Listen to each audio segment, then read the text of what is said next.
ഞാൻ ധരിച്ച വസ്ത്രത്തിന് കുഴപ്പമുണ്ടെന്ന് കരുതുന്നില്ല. കാസയുടെ വിമർശനത്തിൽ പ്രതികരണവുമായി അമല പോൾ. കോളേജിൽ പോകുമ്പോൾ നൽകണമെന്ന് ആഗ്രഹിച്ച സന്ദേശവും അതായിരുന്നു. ഒരു കോളേജ് പരിപാടിയിൽ പങ്കെടുക്കവെയുള്ള നടി അമല പോളിന്റെ വസ്ത്രധാരണത്തെ വിമർശിച്ചുകൊണ്ട് Christian Association and Alliance for Social Action രംഗത്തെത്തിയിരുന്നു. അതൊരു ക്രിസ്ത്യൻ മാനേജ്മെന്റിന്റെ കോളേജ് ആയിരുന്നെന്നും അല്ലാതെ മുംബൈയിലെ ഡാൻസ് ബാർ ആയിരുന്നില്ലെന്നുമൊക്കെയായിരുന്നു കാസയുടെ സോഷ്യൽ മീഡിയ പോസ്റ്റിലെ വാക്കുകൾ. ഇപ്പോഴിതാ ഈ വിഷയത്തിൽ പ്രതികരിച്ചിരിക്കുകയാണ് അമല പോൾ.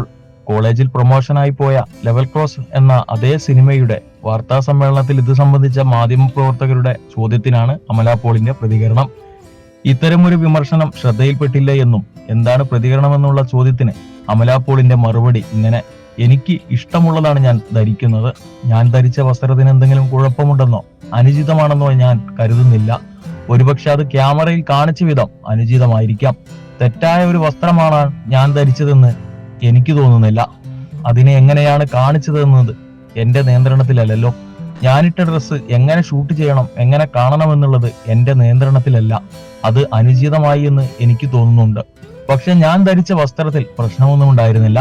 കോളേജിൽ പോകുമ്പോൾ നൽകണമെന്ന് ആഗ്രഹിച്ച സന്ദേശവും അതായിരുന്നു. നിങ്ങൾ നിങ്ങളായിരിക്കുക എന്നത് അമല പോൾ പറഞ്ഞു. എറണാകുളം സെന്റ് ആൽബർട്ട്സ് കോളേജിലാണ് ചിത്രത്തിന്റെ പ്രൊമോഷന്റെ ഭാഗമായി അഭിനേതാക്കളായ അമല പോളും ആസിഫ് അലിയും അടക്കമുള്ളവർ എത്തിയത്. രമേശ് നാരായണ വിവാദത്തിൽ ആസിഫ് അലി ആദ്യമായി പ്രതികരിച്ചതും ഈ വേദിയിൽ വെച്ചായിരുന്നു. അതിനാൽ തന്നെ ഒരു സിനിമാ പ്രൊമോഷൻ എന്നതിന് അപ്പുറമുള്ള വാർത്താ പ്രാധാന്യവും ഈ വേദി നേടിയിരുന്നു.